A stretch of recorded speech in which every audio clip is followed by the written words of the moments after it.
अनिरुद्ध एक multinational company में senior position पे काम कर रहा है और जब से उसे ये पोस्ट मिली है तब से काम का प्रेशर काफ़ी बढ़ गया है। अपने इस प्रेशर को कम करने के लिए और अपनी बिजी लाइफ से ब्रेक लेने के लिए अनिरुद्ध अपने दोस्त विशाल से कहता है, विशाल यार चलना इस वीकेंड कहीं बाहर चलते हैं, मुझसे ना अब ये काम का प्रेशर हैंडल नहीं हो रहा है, आई नीड पीस, ब्रेक चाहिए यार।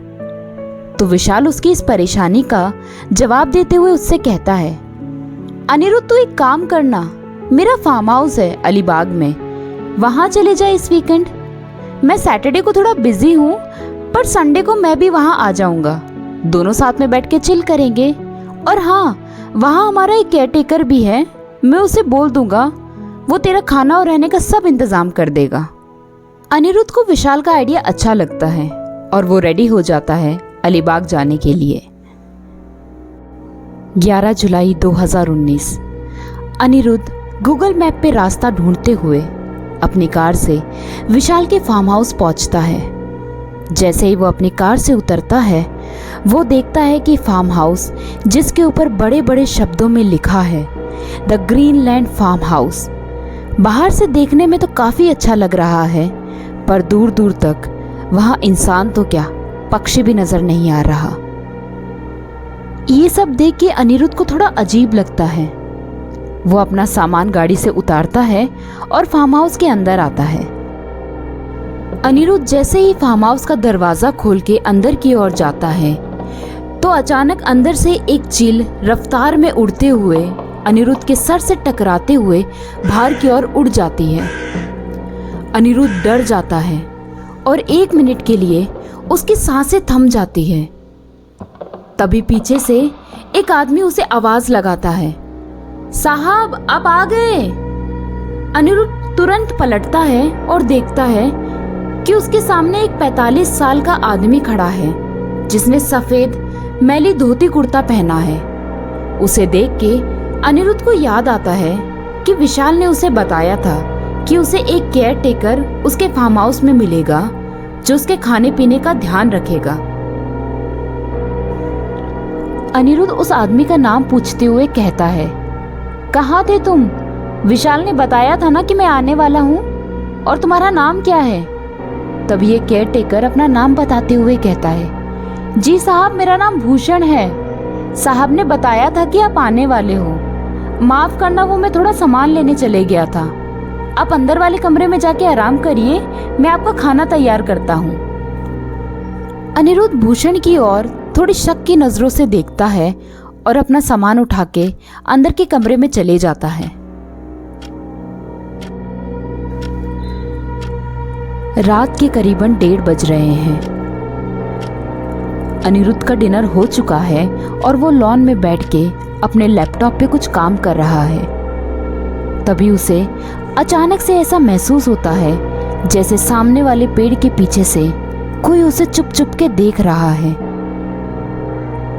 1-2 बार तो अनिरुद्ध ये हरकत नजरअंदाज करता है, पर फिर जब उसे पेड़ के पीछे से एक परछाई नजर आती है तो वो अपनी कुर्सी से उठ जाता है और पेड़ की ओर बढ़ते हुए कहता है, कौन है वहां? देखो मुझे पता है तुम पेड़ के पीछे छुपे हो, जो भी हो सामने आ जाओ। पेड़ के पीछे से कोई जवाब नहीं आता। अनिरुद्ध का मन घबराने लग जाता है और वो एक बार फिर से आवाज लगाता है, भूषण क्या तुम छुपे हो वहां पे? तभी जोर जोर से हवाएं चलने लग जाती हैं और बारिश शुरू हो जाती है। अनिरुद्ध की सांसें गहरी होती जा रही है और वो अभी भी वहीं खड़ा है। बारिश की बूंदों ने उसे हल्का सा भिगो भी दिया है। तभी उसे पीछे से भूषण की आवाज आती है, साहब अंदर आ जाइए, बहुत बारिश होने वाली है। अनिरुद्ध भूषण की आवाज सुन के पलटता है और चौंक जाता है भूषण को दूसरी तरफ देख के, क्योंकि अब तक उसे ये लग रहा था कि भूषण उस पेड़ के पीछे छुपा है और उसे डराने की कोशिश कर रहा है। अनिरुद्ध बारिश से बचते हुए अंदर की ओर आता है। इससे पहले कि वो भूषण से कोई सवाल पूछता, भूषण उससे कहता है, साहब बारिश का मौसम शुरू हो गया है, कभी भी बारिश शुरू हो जाती है। मैं यही बगल के कमरे में सो रहा हूँ, आपको अगर कुछ चाहिए होगा तो मुझे बस आवाज़ लगा देना।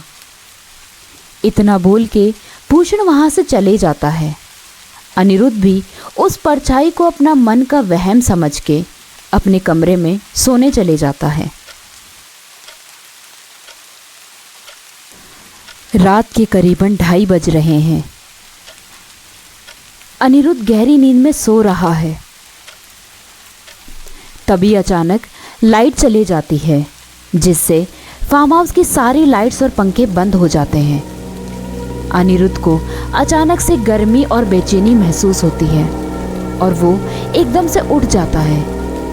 उसके माथे से पसीना बह रहा है। चारों ओर अंधेरा देख के अनिरुद्ध भूषण को आवाज लगाता है, भूषण, भूषण। पर भूषण का कोई जवाब नहीं आता। हार के अनिरुद्ध को अपने बिस्तर से उठना पड़ता है और वो लाइट ऑन ऑफ करता है, पर लाइट ऑन नहीं होती। अनिरुद्ध अंधेरे में अपना फोन ढूंढता है और विशाल को फोन लगाने वाला ही होता है, पर फिर वो देखता है कि उसके फोन में नेटवर्क नहीं बता रहा। लाइट और नेटवर्क जाने से अनिरुद्ध का सर चकराने लगता है और उसके चेहरे पे गुस्सा साफ साफ नजर आ रहा है। वो अपने फोन की टॉर्च ऑन करता है और भूषण को बुलाने के लिए उसके कमरे की ओर बढ़ता है।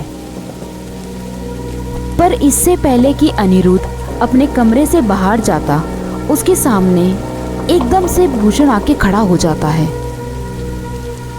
अंधेरे में अनिरुद्ध भूषण पे गुस्सा उतारते हुए कहता है, कहाँ थे भूषण तुम अभी तक? मैं कब से आवाज लगा रहा हूँ और ये लाइट क्यों चले गई? भूषण अनिरुद्ध के सवालों का कोई जवाब नहीं देता और बिना कुछ बोले वहां से मुड़ के दूसरी ओर जाने लगता है। अनिरुद्ध को भूषण का ये अजीब बर्ताव समझ नहीं आता और वो उसके पीछे पीछे जाने लगता है। भूषण के कदम फार्म हाउस से दूसरी ओर बढ़ते जा रहे हैं, जहां दूर दूर तक कुछ नहीं दिखाई दे रहा। अनिरुद्ध भी उसे रोकते हुए उसके पीछे पीछे चले जा रहा है। भूषण, कहाँ जा रहे हो? मेरी बात तो सुनो। भूषण, रुको। देखो, अगर तुमने मेरी बात नहीं सुनी तो मैं विशाल को बोल के तुम्हें नौकरी से निकलवा दूंगा। भूषण। ये सब सुन के भी भूषण नहीं रुकता, बल्कि उसके कदम और तेजी से आगे की ओर बढ़ने लग जाते हैं। अनिरुद्ध भी उसका पीछा करते करते फार्म हाउस से काफी दूर आ जाता है। चारों ओर से अजीब अजीब सी आवाजें सुनाई देने लगती हैं, जिसे सुन के अनिरुद्ध का दिल दहल जाता है। जब वो भूषण का पीछा कर करके थक जाता है तो वो वहीं रुक जाता है और पीछे पलट के देखता है। उसे चारों ओर जंगल ही जंगल नजर आ रहा है। तब जाके उसे एहसास होता है कि वो भूषण का पीछा करते करते फार्म हाउस से काफी दूर आ गया है और अब उसे दूर दूर तक फार्म हाउस कहीं नजर नहीं आ रहा। अनिरुद्ध की आंखों में डर झलकने लगता है।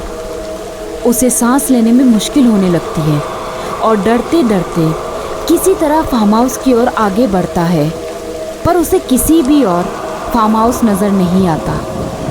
चारों ओर फार्म हाउस ढूंढते ढूंढते अनिरुद्ध की हालत खराब हो जाती है और वो जाके एक लड़की से टकराता है। वो लड़की उसे संभालते हुए पूछती है, आप ठीक तो हो ना? अनिरुद्ध हाँफते हुए और किसी तरह अपने आप को संभालते हुए कहता है, वो मैं यहाँ ग्रीनलैंड फार्म हाउस में ठहरा हूँ, रास्ता भटक गया हूँ। अभी ना मुझे फार्म हाउस मिल रहा है और ना हमारा वो केयरटेकर भूषण ना जाने कहाँ मर गया। उसी का पीछा करते करते मैं यहाँ तक आ गया। द ग्रीनलैंड फार्म हाउस और भूषण का नाम सुन के वो लड़की चौंक जाती है और अनिरुद्ध से कहती है, भूषण, भूषण का पीछा कर रहे थे आप? अनिरुद्ध हांफते हुए हाँ में सर हिलाता है। लड़की और चौंक जाती है और घबराते हुए अनिरुद्ध से कहती है, पर भूषण को मरे हुए तो 1 साल हो गया। ये बात सुन के अनिरुद्ध के होश उड़ जाते हैं और उसकी बोलती बंद हो जाती है। अगली सुबह ये अनजान लड़की अनिरुद्ध को उसके फार्म हाउस में ले आती है। अनिरुद्ध कांप रहा है और एक कुर्सी पे बैठा है। उसकी बॉडी पूरी जकड़ चुकी है। ये अनजान लड़की उसके हाथ में एक गरम गरम चाय का कप पकड़ाती है और उसे बताते हुए कहती है, इस फार्म हाउस में किसी गेस्ट ने भूषण को जान से मार दिया था और तभी से भूषण की आत्मा इस फार्म हाउस के आसपास घूम रही है, बदले की आग में। शायद उसकी आत्मा उसी गेस्ट का इंतज़ार कर रही है जिसने उसे मारा था। अनिरुद्ध बड़ी गौर से उस लड़की की बातें सुन रहा है।